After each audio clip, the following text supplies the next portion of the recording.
Eu vou começar com o rei Saul. A Bíblia apresenta 3 tipos de mortes diferentes para o rei Saul. 1 Samuel 31:4. O rei Saul cometeu suicídio. 2 Samuel 1:8. O rei Saul foi morto pelo Amalequita. 2 Samuel 21:12. O rei Saul foi morto pelos filisteus. Bom, vamos lá. O rapaz aí do vídeo citou 3 versículos, alegando que cada um desses versículos traz uma versão diferente sobre a morte de Saul. Portanto, a Bíblia teria entrado em contradição 3 vezes sobre a morte desse rei. Mas será que foi isso mesmo? Bom, gente, 1 Samuel 31:4, ou melhor, 1 Samuel 31, versículo 1 ao 4, conta em detalhes como foi a morte de Saul. Estava tendo uma batalha ali entre os filisteus e os israelitas. Os filisteus ganharam a batalha, mataram os soldados de Israel, mataram também alguns filhos do próprio rei Saul e, por último, cercaram Saul. E Saul, vendo que ia morrer de qualquer jeito e não querendo morrer pelas mãos do inimigo, por considerar isso humilhante, pulou por cima de sua própria espada. Ele cometeu suicídio. Essa é a versão da morte de Saul.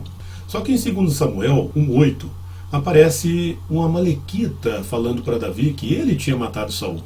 E o interessante, né, é que esse amalequita acabou se dando mal, né? Porque Davi acabou mandando matar esse amalequita. É importante notar aqui que a Bíblia não está dizendo que o amalequita matou Saul. A Bíblia está apenas reproduzindo uma fala do amalequita. É um diálogo. A Bíblia está apenas reproduzindo o diálogo do amalequita com Davi. E o amalequita, obviamente, está mentindo. Mas por que esse amalequita mentiria para Davi? É porque, gente, Saul nessa época era um grande inimigo de Davi. Ele perseguia Davi, ele queria matar Davi de tudo quanto é jeito. E o amalequita provavelmente achou que Davi iria gostar de saber que seu perseguidor, que seu inimigo, tinha morrido. E contando isso para Davi, né, e dizendo que foi ele quem tinha matado Saul, provavelmente ele esperava receber de Davi algum benefício, alguma honraria, algum agradecimento, né? Só que Davi não gostou dele ter dito que tinha matado Saul, porque Davi, apesar de ser inimigo de Saul, ele considerava Saul um ungido de Deus. Então ele não gostou, ele achou que foi um grande atrevimento do amalequita ter matado Saul. E acabou ordenando a morte do amalequita. Quanto ao terceiro versículo, 2 Samuel 21:12, o rapaz do vídeo afirma que o versículo está dizendo que os filisteus mataram Saul, o que seria uma contradição com 1 Samuel 31:4, onde é dito que Saul cometeu suicídio. Vamos ver então o que 2 Samuel 21:12 diz. Então foi Davi e tomou os ossos de Saul, e os ossos de Jonatas, seu filho, dos moradores de Jabes-Gileade, os quais os furtaram da rua de Bet-san, onde os filisteus os tinham pendurado, quando feriram a Saul em Giboa. Feriram, gente, preste atenção nessa palavra aqui, feriram, ok? E isso está completamente de acordo com 1 Samuel 31:3. Vamos ver o que o versículo diz. O combate foi se tornando cada vez mais violento em torno de Saul, até que os flecheiros o alcançaram e o feriram gravemente. Bom, gente, aqui fica bem fácil de entender. Saul tentou fugir, foi alcançado pelos flecheiros filisteus, foi alvejado, foi ferido gravemente, e para não morrer pelas mãos dos filisteus, ele cometeu suicídio. Esses versículos não são contraditórios, eles são complementares. Proibição do roubo. Êxodo 20, versículo 15.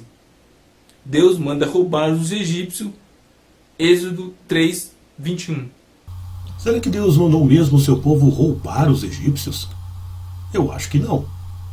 Vamos ver então o versículo que o rapaz citou. Êxodo 3:21. O versículo diz o seguinte: E eu darei graça a esse povo aos olhos dos egípcios, e acontecerá que, quando sairdes, não saireis vazios. Bom, o que será que Deus está querendo dizer com não saireis vazios? Será que Deus está querendo dizer que os hebreus iriam roubar os egípcios? Bom, eu não vi a palavra roubo nesse versículo, você viu? Eu não vi. Então vamos ver o versículo seguinte, quem sabe a gente encontra alguma coisa, né? Êxodo 3:22. O versículo diz: Porque cada mulher pedirá, pedir, né? Pedirá, do verbo pedir, a sua vizinha e a sua hóspeda joias de prata e joias de ouro e vestes, as quais poreis sobre os vossos filhos e sobre vossas filhas, e despojareis os egípcios. Bom, gente, esse versículo deixa claro que os hebreus iriam pedir joias aos egípcios. Pedir é uma coisa, roubar é outra, bem diferente. A não ser que os ateus estejam invocando com a palavra despojareis, do verbo despojar, que em alguns casos significa roubar.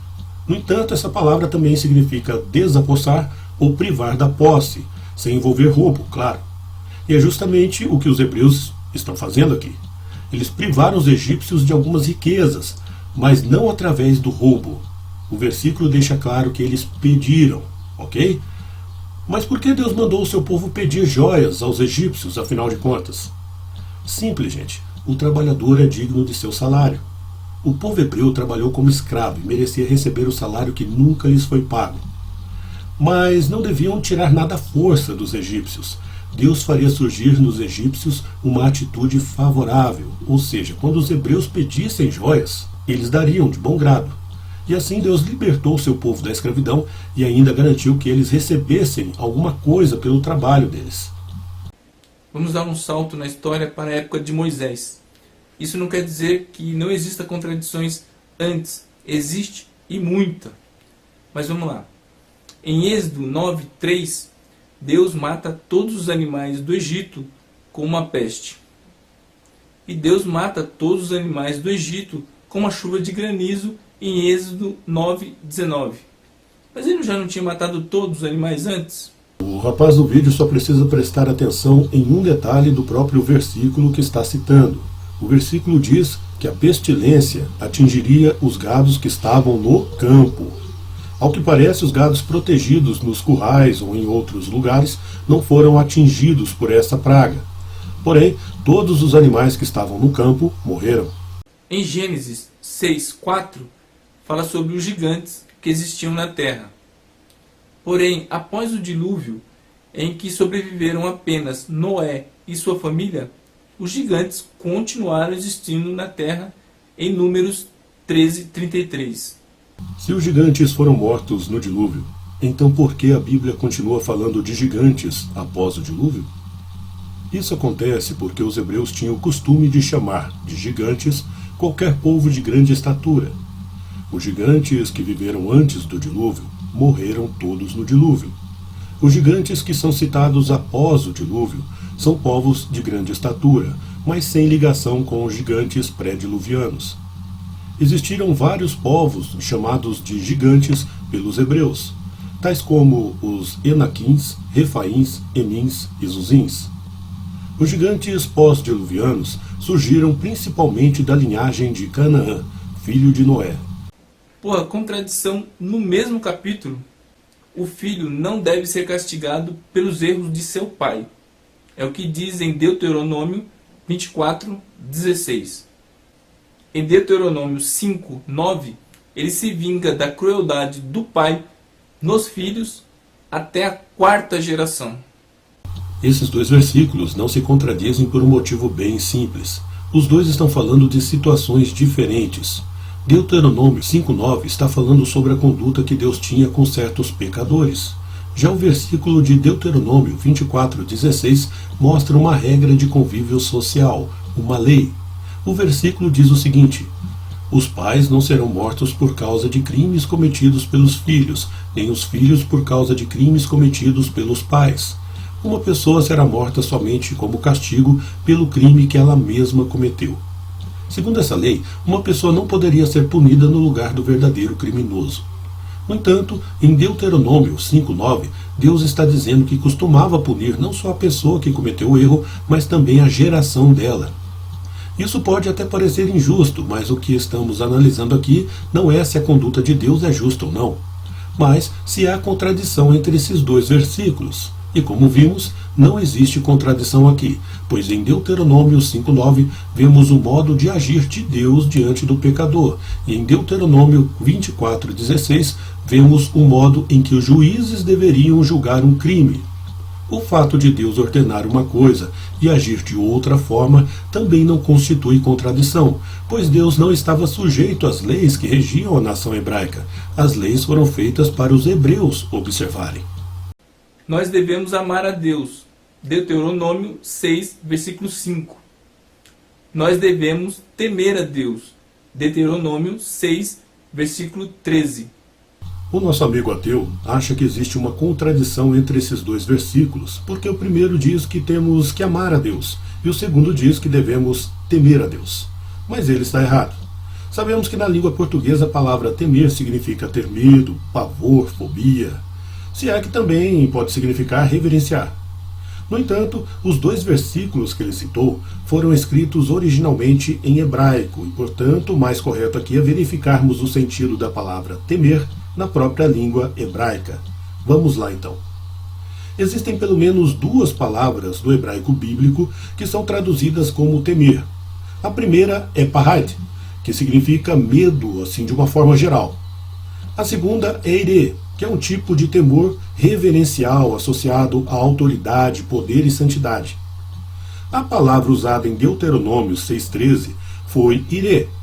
A palavra ire vem da raiz lirot, que significa literalmente enxergar, ver.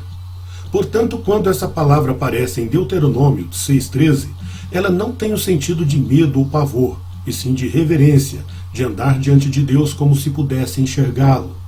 Então, novamente, não há contradição nenhuma aqui. Jesus é filho de José, que é filho de Jacó. É o que diz em Mateus 3,16. Jesus é filho de José, que é filho de Eli. É o que diz Lucas 3,23.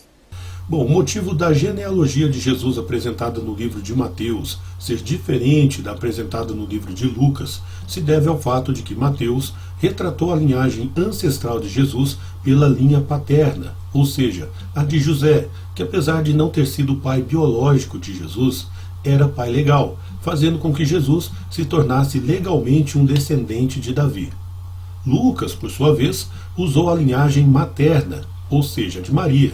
Só que o nome de Maria foi substituído pelo nome de José, pois, de acordo com a cultura da época, a genealogia sempre apresenta o nome do pai, avô, bisavô, ou seja, geralmente homens são citados, mulheres raramente aparecem nas genealogias. Assim, embora Maria não seja citada, ela é, no entanto, representada por seu marido. Deus proíbe terminantemente que se faça imagem e escultura.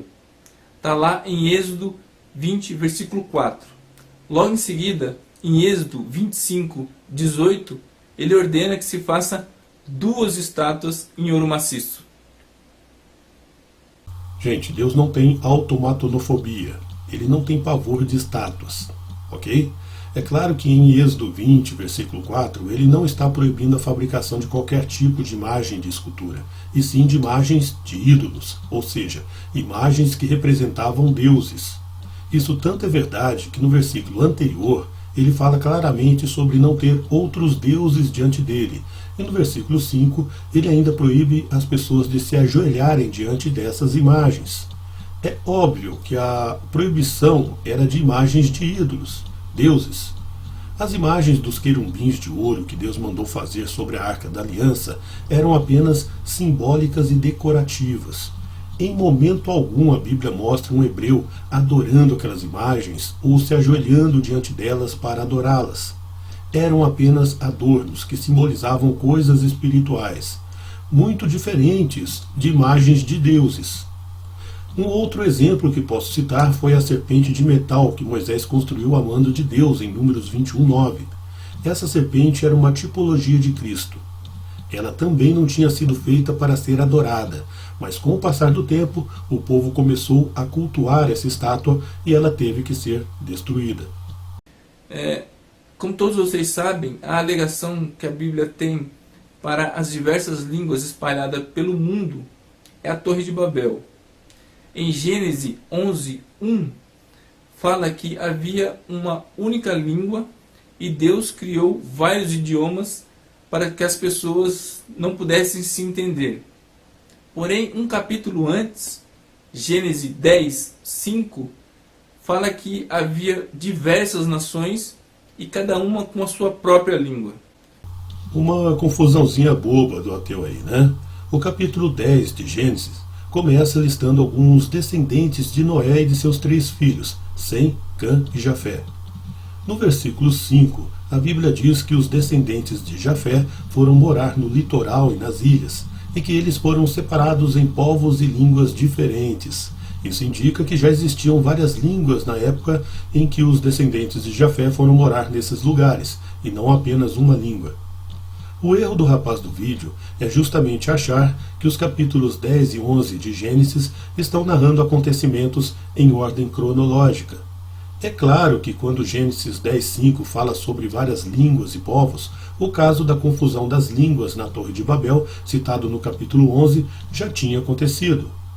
Lembre-se que Gênesis 10 está mostrando uma lista de descendentes de Noé, o que atravessa um período de tempo enorme, muitas gerações, e esse período de tempo certamente inclui o que aconteceu na Torre de Babel. O que aconteceu na verdade foi que após o dilúvio, os primeiros descendentes de Noé quiseram morar todos num lugar só, num vale que a Bíblia chama de Terra de Sinar, território que mais tarde se tornaria a Mesopotâmia. Foi nesse lugar que aconteceu o episódio da Torre de Babel, o que culminou na divisão de línguas, idiomas.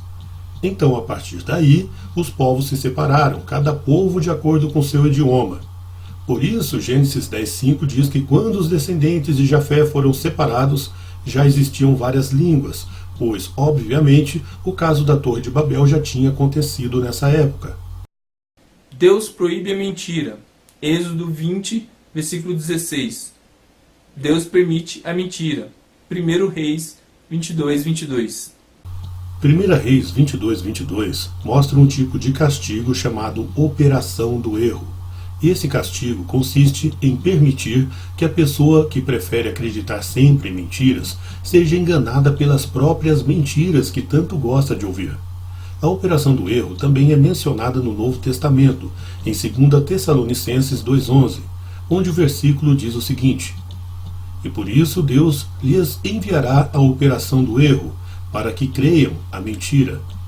Ao lermos o contexto de 1 Reis 22:22, vemos que o rei de Judá e o rei de Israel se uniram para atacar uma cidade chamada Ramote-Gileade, que tinha sido tomada pelo rei da Síria. Mas antes de atacar a cidade, como era de costume, eles consultaram alguns profetas.